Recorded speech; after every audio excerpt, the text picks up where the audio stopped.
रावत 2 दिवसीय दौरे पर पहुंचे हल्द्वानी। सीएम ने कार्यकर्ताओं और जनप्रतिनिधियों से किया संवाद, कहा कार्यकर्ताओं से मिले सुझाव पर करेंगे गौर। ऋषिकेश के चंद्रेश्वर नगर में आयोजित कार्यक्रम में पहुंचे पूर्व सीएम हरीश रावत। सरकार पर साथ जाना, कहा बीजेपी राज में महंगाई के मार से जनता त्रस्त, कांग्रेस की सरकार की महंगाई को रोकेगी। देहरादून में पुलिस मुख्यालय में शुरू हुई इंटर स्टेट कोऑर्डिनेशन बैठक। महाकुंभ को लेकर बैठक हुई, कई राज्यों के अधिकारी रहे मौजूद। कुंभ में राज्यों के सहयोग और व्यवस्थाओं को लेकर हुई चर्चा। कृषि कानून के विरोध में उधम सिंह नगर के किच्छा रोड स्थित टोल प्लाजा पर किसानों का धरना प्रदर्शन। गाड़ी की आवाजाही पर फ्री किया गया टोल, कृषि कानून को वापस लेने की मांग। बक्सर में कच्ची शराब के खिलाफ पुलिस की कार्रवाई। पथरी थाना क्षेत्र के कई गांवों में छापेमारी कर भारी मात्रा में लहन किया नष्ट। कच्ची शराब बनाने के उपकरण की बरामद।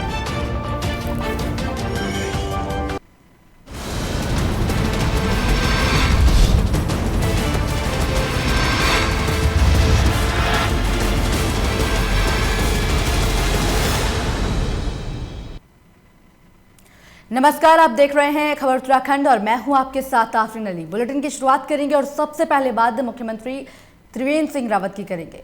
आपको बता दें कि मुख्यमंत्री त्रिवेंद्र सिंह रावत 2 दिवसीय दौरे पर हल्द्वानी पहुंचे हैं, जहां पर उन्होंने सबसे पहले बीजेपी कार्यकर्ताओं से संवाद किया और उसके बाद जनप्रतिनिधियों से संवाद किया है। मुख्यमंत्री जिले के सभी अधिकारियों के साथ यहां पर बैठक कर उन्होंने चर्चा भी की है। साथ ही उत्तराखंड मुक्त विश्वविद्यालय के एक प्रोग्राम में भी सीएम त्रिवेंद्र सिंह रावत ने शिरकत की है।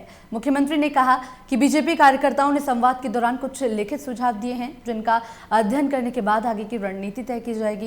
गैरसैंण में आयोजित होने वाले बजट सत्र को लेकर मुख्यमंत्री ने कहा कि प्रदेश की जनता से जो वादे राज्य सरकार ने किए हैं उसको पूरा करेंगे।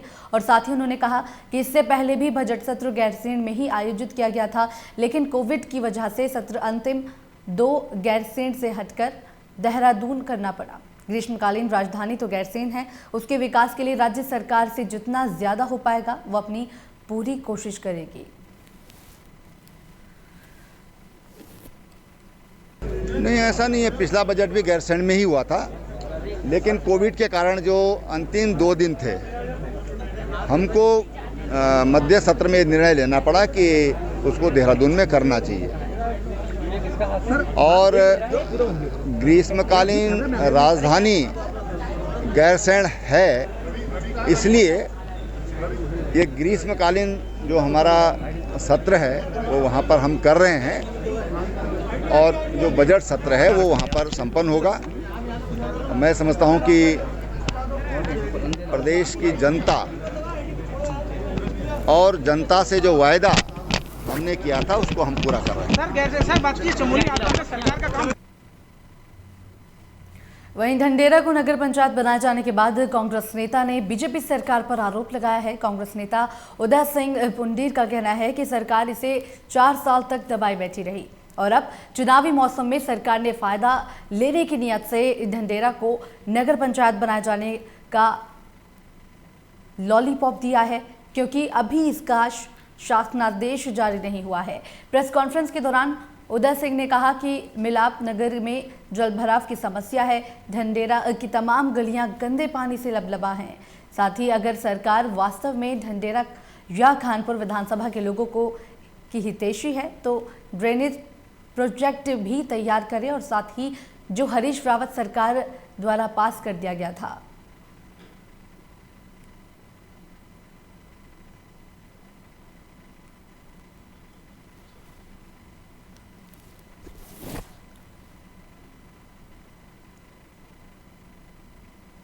वहीं अब बात डोईवाला की करेंगे। आपको बता दें कि डोईवाला में भाईचारा समिति ने कार्यक्रम का आयोजन किया है, जिसमें महिलाओं को स्वावलंबी बनाए जाने को लेकर कई प्रकार की योजनाओं की जानकारी दी गई। साथ ही समाज में सराहनीय कार्य करने वाली महिलाओं को सम्मानित भी किया गया। इस दौरान कांग्रेस नेता सागर मनवाल और यूकेडी नेता शिव प्रसाद सेमवाल ने कहा कि आज महिलाएं हर फील्ड में देश का नाम रोशन कर रही हैं। साथ ही कहा कि महिलाओं में हुनर की कोई कमी नहीं होती। आज देश की सुरक्षा के साथ ही महिलाएं एरोप्लेन उड़ा रही हैं, जिस पर देश की जनता को गर्व है। और यहाँ पर महिलाएं काफ़ी जागरूक हैं और समाज में एक दूसरे के साथ कंधे से कंधा मिलाकर चलती हैं और साथ ही कुछ उद्यमिता के कार्य भी करना चाहती हैं। तो उसके लिए समाज में काफ़ी सारी स्कीम्स हैं SRLM के अंतर्गत, महिला समूह के अंतर्गत। तो इन कार्यों में भी इन महिलाओं का काफ़ी अच्छा रुझान है। तो जो भी समाज में जिन महिलाओं का आगे घर के बाहर निकल करके जिन महिलाओं ने विभिन्न क्षेत्रों में अच्छा काम किया, उन्हें आज सर्व समाज समिति ने सम्मानित किया था। हमारी इन सबको बहुत बहुत शुभकामनाएं। लाल भाई का बहुत बहुत धन्यवाद करता हूँ। उनकी जो सर्व समाज भाईचारा समिति है उसके माध्यम से वो महिलाओं को हमेशा एक अच्छा कार्य जो उनका हित होता है उसके लिए हमेशा प्रोग्राम करते रहते हैं। हमारे पास में मधु दीदी है और निश्चित रूप से ये जो महिलाओं के लिए जो आगे भविष्य के लिए जो महिलाओं के लिए एक आने वाली योजना है उनके बारे में जब 4 महिलाएं बैठती हैं निश्चित रूप से कोई न कोई निदान निकलता है और ये हमारे क्षेत्र के लिए बहुत ही सफलतापूर्वक कार्य है। समाज को आगे बढ़ाने में सबसे बड़ा हाथ महिलाओं का होता है और महिलाओं को चाहिए कि वो भी इसमें अपना पूरा रोल अदा करें। उद्यमेनी सिद्ध्यन्ति कार्याणि न मनोरथे न ही सुप्तस्य सिंहस्य परिविशन्ति मुखे मृगा। जिस प्रकार से हम अगर घर में ही रहेंगे हम कभी प्रोग्रेस नहीं कर पाने के, उसके लिए हमें बाहर ही निकलना पड़ेगा। कभी सोए हुए शेर के मुंह में हमने नहीं देखा क्योंकि हिरन अपने आप प्रवेश करता है। औरतों को उसी तरह महिलाओं को अपने आप मेहनत करनी होगी, तभी वो इस समाज में आगे बढ़ सकती हैं। इस बीच बड़ी खबर देहरादून से सामने आ रही है, जहां पर पुलिस मुख्यालय में इंटर स्टेट कोऑर्डिनेशन बैठक शुरू हो गई है। बताया जा रहा है कि महाकुंभ को लेकर बैठक में कई राज्यों के अधिकारी यहां पर मौजूद रहे। साथ ही कुंभ में राज्यों के सहयोग और व्यवस्थाओं को लेकर यहां पर चर्चा की गई है। आपको बता दें 1 अप्रैल से 30 अप्रैल तक महाकुंभ का आयोजन होगा, जिसकी तैयारियों को लेकर यह अहम बैठक हुई। कई राज्यों के यहां पर अधिकारी मौजूद भी रहे जिनसे बातचीत का दौर चला। आपको बता दें कि डीजीपी अशोक कुमार ने पुलिस अधिकारियों को यहां पर दिशा निर्देश भी दिए हैं। तो बड़ी जानकारी दे रहे हैं आपको देहरादून से,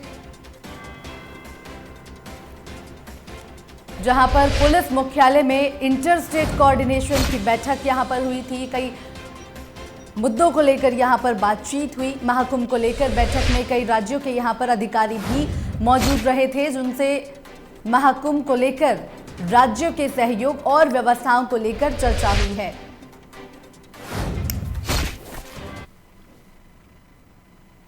हरिद्वार में ससुराल पक्ष ने महिला के साथ उत्पीड़न कर उसके बच्चे के साथ घर से बाहर निकालने का मामला सामने आया है। बताया जा रहा है कि 6 साल पहले सहारनपुर की रहने वाली विवाहिता की शादी हरिद्वार के श्यामपुर निवासी से हुई थी। महिला का आरोप है कि उनकी शादी 6 साल पहले हुई थी और शादी के कुछ महीने बाद ही दहेज के लेन देन को लेकर उनके साथ ससुराल पक्ष की तरफ से प्रताड़ित किया गया। वहीं महिला का बच्चा होने के बाद महिला के साथ और अभद्रता की गई, साथ ही बच्चे के साथ भी मारपीट करने की यहां पर कोशिश की गई है। विवाहिता ने बताया है कि उसे और उसके बच्चे को घर से निकाल दिया गया। वहीं महिला ने न्याय की गुहार लगाई है और साथ ही न्याय नहीं मिलने पर अपने बच्चे के साथ आत्महत्या करने की चेतावनी दी है।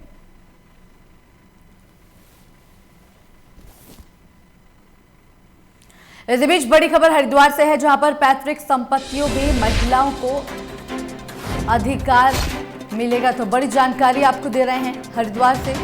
बीजेपी महिला मोर्चा की कार्यकर्ताओं ने प्रदेश सरकार का आभार यहां पर जताया है। साथ ही बताया जा रहा है कि बीजेपी कार्यालय पर आतिशबाजी कर यहां पर महिलाओं ने खुशी भी जाहिर की है। बड़ी जानकारी दे रहे हैं आपको। बीजेपी कार्यकर्ताओं ने सीएम त्रिवेंद्र सिंह रावत की जमकर यहां पर सराहना की है और साथ ही पैतृक संपत्तियों में महिलाओं को अधिकार मिलने को लेकर यहां पर सरकार का आभार इन महिलाओं ने व्यक्त किया है।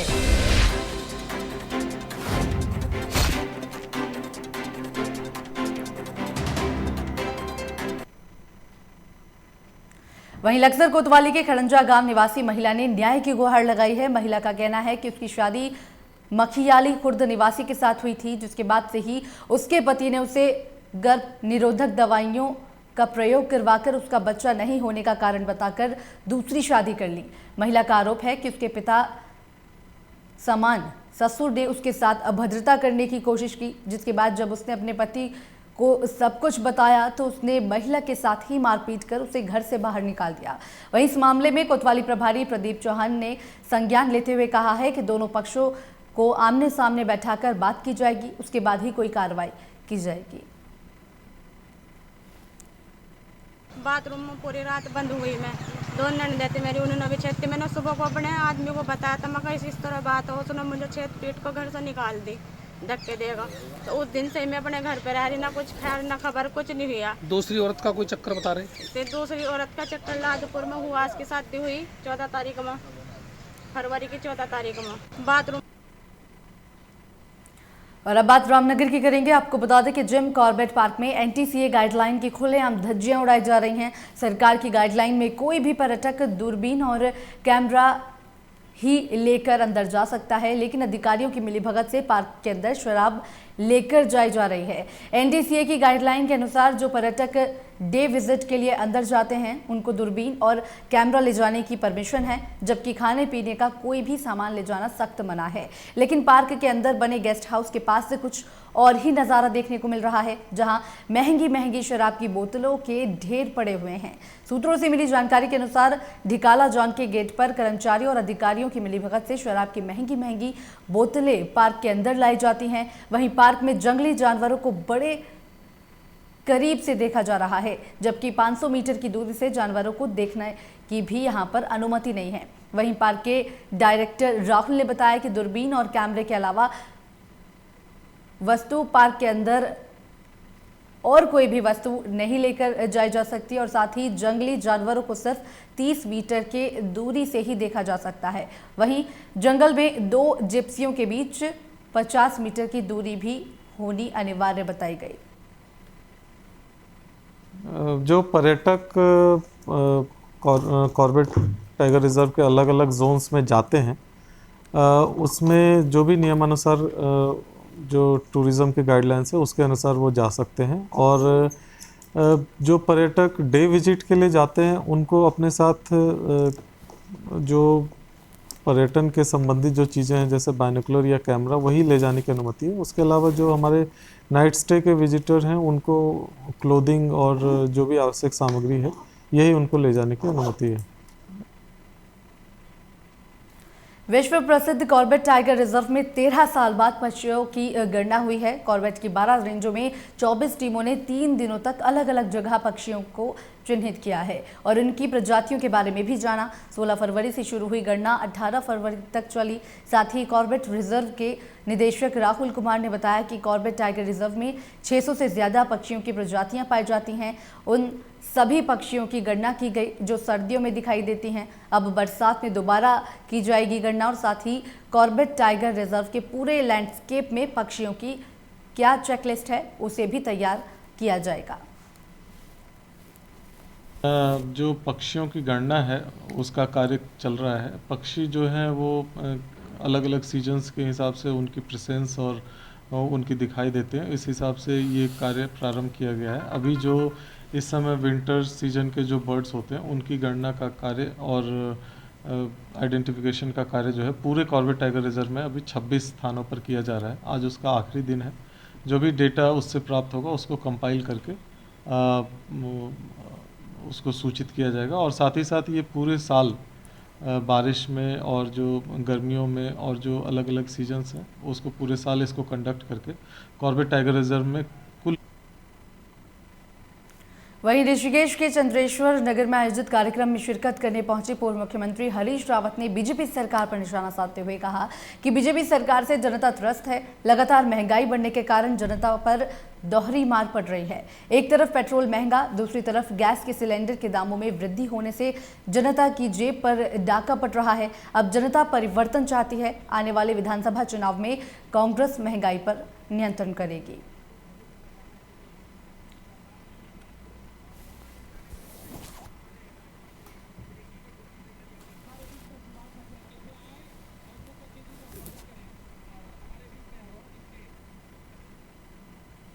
एमडीडीए योजना से आईडीपीएल श्यामपुर फाटक तक मुख्य मार्गों के बीच एलईडी लाइट लगाने का काम किया जाएगा, जिसका शिलान्यास आज विधानसभा अध्यक्ष प्रेमचंद अग्रवाल ने किया है। आपको बता दें कि सैकड़ों कार्यकर्ता कार्यक्रम में यहां पर मौजूद रहे थे। इस मौके पर विधानसभा अध्यक्ष ने कहा कि मेरे विधानसभा क्षेत्र में लगातार विकास का कार्य किया जा रहा है, साथ ही जनता की तमाम समस्याओं को ध्यान में रखते हुए कार्य किए जा रहे हैं। आज सड़कों पर 92 लाख रुपए की लागत से एलईडी लाइट लगाने के लिए शिलान्यास किया गया है।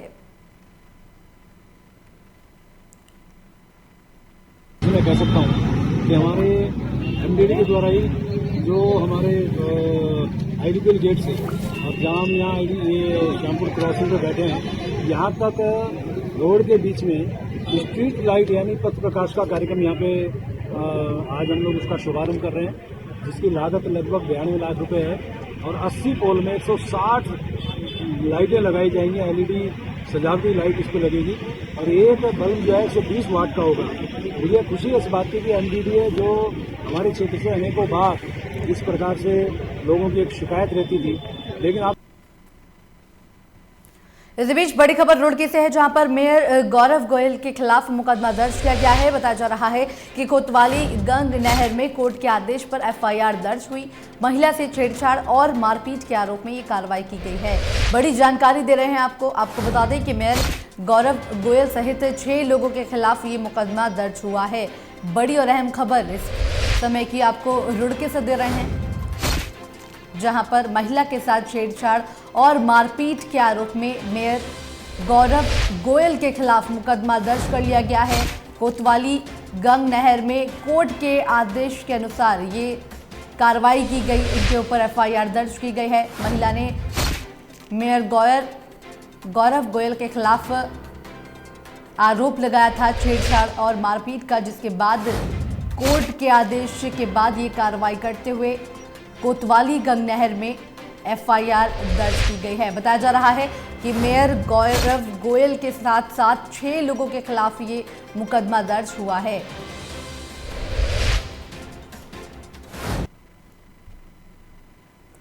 वहीं आईआईटी रुड़की के 1994 बैच के पूर्व छात्रों ने देश हित में योगदान देने के मकसद से रुड़की में ड्रोन अनुसंधान केंद्र का उद्घाटन कर एक नई पहल की शुरुआत की है। इस केंद्र में हाईटेक ड्रोन बनाए जाएंगे तो जो तमाम गतिविधियों में मददगार साबित होंगे। 190 पूर्व छात्रों ने मिलकर इस काम को अंजाम दिया है। 1994 बैच के पूर्व छात्रों में उत्तराखंड के आईजी अमित सिन्हा भी शामिल हैं। पूर्व छात्रों का कहना है कि वर्तमान समय में टेक्नोलॉजी तेजी से बढ़ती जा रही है, इसलिए छात्रों को टेक्नोलॉजी के क्षेत्र में ड्रोन की जानकारी होना सबसे महत्वपूर्ण है।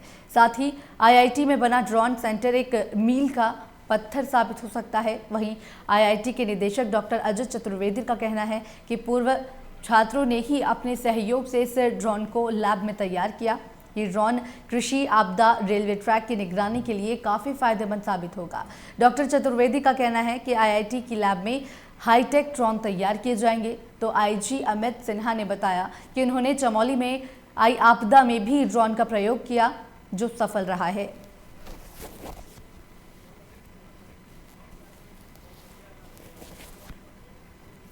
से बट कोई ऐसा नहीं है कि 2 ही डिपार्टमेंट्स रहेंगे। जैसा आपने हमारे इनॉग्रेशन प्रोग्राम में भी सुना होगा, कई वक्ताओं ने कहा कि ये टेक्नोलॉजी और इसके एप्लीकेशंस और सर्विसेज किसी एक डिपार्टमेंट में लिमिटेड नहीं है। तो ये जो है हर डिपार्टमेंट में फैलेगा, चाहे वो कंप्यूटर साइंस है, इलेक्ट्रिकल है, मैकेनिकल है, मेटलर्जी है, साइंसेज डिपार्टमेंट्स हैं, उसमें भी हर जगह ये फैलेगा। ये ड्रोन का प्रयोग कर रही है और आपने जैसा देखा भी होगा, हमारी टीम ने वहां पे सक्सेसफुली ऑप्टिकल फाइबर ऋषिगंगा के क्रॉस पहुंचाया। फिर अभी बेली ब्रिज जो बन रही है उसमें भी, उसके सर्वे में भी ड्रोन काफी अच्छा इस्तेमाल किया है अबटमेंट को फाइंड करने में। साथ में रेस्क्यू सर्च एंड रेस्क्यू में भी अलॉन्ग द ऋषिगंगा रिवर वो फोटोग्राफी करके समय समय पे चेक कर रही है कहाँ पे कोई सर्वाइवर्स हैं या कोई ऐसी बॉडी पार्ट्स मिल रहे हैं तो उसको देख रहे हैं। उधम सिंह नगर जिला पंचायत बोर्ड की बैठक में रुद्रपुर के मेडिकल कॉलेज का नाम बदलने के प्रस्ताव को मंजूरी दे दी गई है। अब सरदार वल्लभ भाई पटेल के नाम से जाना जाएगा रुद्रपुर मेडिकल कॉलेज। आपको बता दें, रुद्रपुर की राजनीति यहाँ पर गरमा गई है, क्योंकि जिला पंचायत अध्यक्ष बीजेपी की हैं और विरोध करने वाले विधायक राजेश शुक्ला भी बीजेपी से ही हैं। विधायक का कहना है कि नाम बदलना और रखना जिला पंचायत के अधिकार क्षेत्र में नहीं आता है। इसका मैं विरोध करते हुए प्रस्ताव वापस लेने की मांग करता हूँ। इसको लेकर जिला पंचायत के प्रवक्ता सुरेश गंगवार और विधायक में तीखी बहस हुई, जिसके बाद कांग्रेस भी अब मैदान में कूद गई है।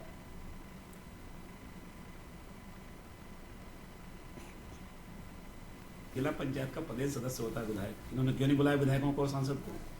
इसका मतलब साफ है कि इनकी मंशा गलत थी। इन्होंने जो प्रस्ताव रखा उसमें भी इन्होंने ये नहीं लिखा कि पंडित राम स्मरण शुक्ल मेडिकल कॉलेज का नाम बदलना, ये नहीं लिखा, खाली लिखा रुद्रपुर मेडिकल कॉलेज का नाम कर दिया जाता है कि लोगों को लगे कि एक नया नाम हो रहा है। कोई मैं नहीं समझता कोई सदस्य भी इस तरह के विवाद में पड़ना चाहेगा। लोगों को आधी अधूरी जानकारी देकर इन्होंने किया, हमें बाद में पता चला, मैं गया वहाँ तो इन्होंने कहा पास हो गया। कि जिला पंचायत सदन की 16 तारीख को एक बैठक आयोजित की गई थी, जिसमें हमारे सम्मानित जिला पंचायत सदस्यों द्वारा लिखित रूप से सदन में स्वर्गीय पंडित राम सुमेर शुक्ल जी के नाम से राजकीय मेडिकल कॉलेज की जो स्थापना हुई है, इस संबंध में उनके नाम को संशोधन करने के लिए एक प्रस्ताव सदन में लाया गया।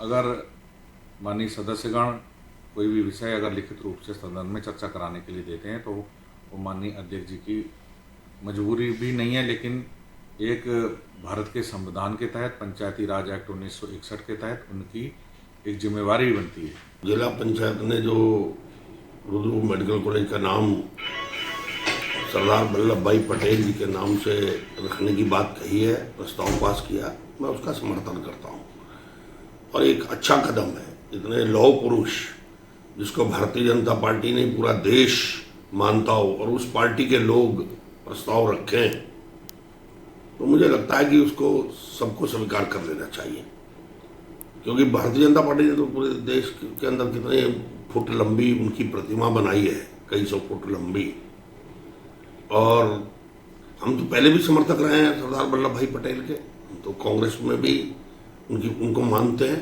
और वो हमारे देश के सर्वमान्य नेता रहे। जिला पंचायत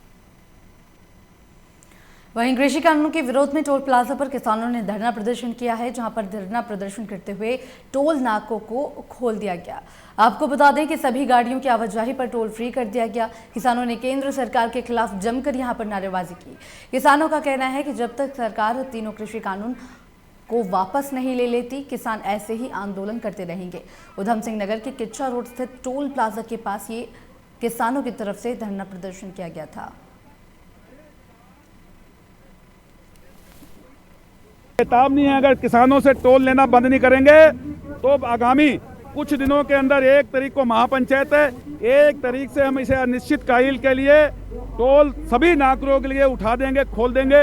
अगर ये टोल लेना किसानों से बंद नहीं होगा, किसानों को उत्पीड़न और गुंडागर्दी टोल और प्रशासन बंद नहीं करेगा। आज की ये बड़ी पंचायत, आज टोल प्लाजा पर हजारों जो किसान पहुंचे हैं, वो इस काले कानूनों के आक्रोश के खिलाफ जो 85 दिन से आंदोलन कर रहे हैं, उनके साथ जो प्रशासन और टोल वाले जो अभद्रता, गुंडागर्दी और जबरन कर रहे हैं, उसके खिलाफ लोग निकले हैं। टिहरी जिले के डोबरा में चल रहे हॉट मिक्सचर प्लांट को लेकर ग्रामीणों ने फिर से विरोध शुरू कर दिया है। बाद में आपको बता दें कि कुछ समय पहले प्रशासन ने प्लांट को सीज किया था, लेकिन उसके बाद भी प्लांट चल रहा है। ग्रामीणों ने कहा कि मिक्सचर प्लांट मानकों के अनुरूप नहीं चल रहा है। ग्रामीणों ने प्रशासन से अब इस मामले को लेकर कार्रवाई की मांग की है। और उपजिलाधिकारी महोदय के द्वारा उस तरह से उस मिक्सर प्लांट को सीज कर दिया गया था, लेकिन आज पुनः कुछ लोगों के द्वारा उसको पुनः चालू कर दिया गया है। और वहाँ पर हॉट मिक्सिंग प्लांट पर जो है सड़कों के लिए माल तैयार कर दूर दराज सड़कों के लिए ले जाया जा रहा है। इस तरह लोग वहाँ पर काफ़ी प्रदूषण हो रहा है और इस तरह लोग इसका विरोध कर रहे हैं, क्योंकि डोबरा चाटी पुल के उद्घाटन के बाद वहाँ पर इस तरह लोगों के साथ साथ में बाहर से पर्यटकों का आना जाना बहुत ज़्यादा हो गया है। 100 मीटर की दूरी पर वहाँ पर जो है एलोपैथिक चिकित्सालय है और उसके बावजूद वहाँ पर जो है लोग इस तरह लोगों का आना जाना बराबर। हरिद्वार के भूपतवाला निवासियों ने नेशनल हाईवे को लेकर आ रही समस्याओं के लिए NHAI के अधिकारियों को ज्ञापन सौंपा है। साथ में उत्तराखंड कांग्रेस के प्रदेश महासचिव ध्रुव कुमार भी यहां पर मौजूद रहे। नेशनल हाईवे के अधिकारी ने मौके पर पहुंचकर निरीक्षण भी किया और जल्द ही समस्या को दूर करने का यहां पर आश्वासन दिया गया है। अभी मुझे ज्ञापन प्राप्त हुआ है श्री ध्रुव कुमार जी, प्रदेश महामंत्री कांग्रेस उत्तराखंड और यहाँ के स्थानीय निवासियों का। तो इनकी कुछ डिमांड है जो कि कुछ ये मतलब कट मांग रहे हैं, जिससे कि वो हाईवे के एक स्थान से दूसरे तरफ जाने के लिए इनको रास्ता मिल सके।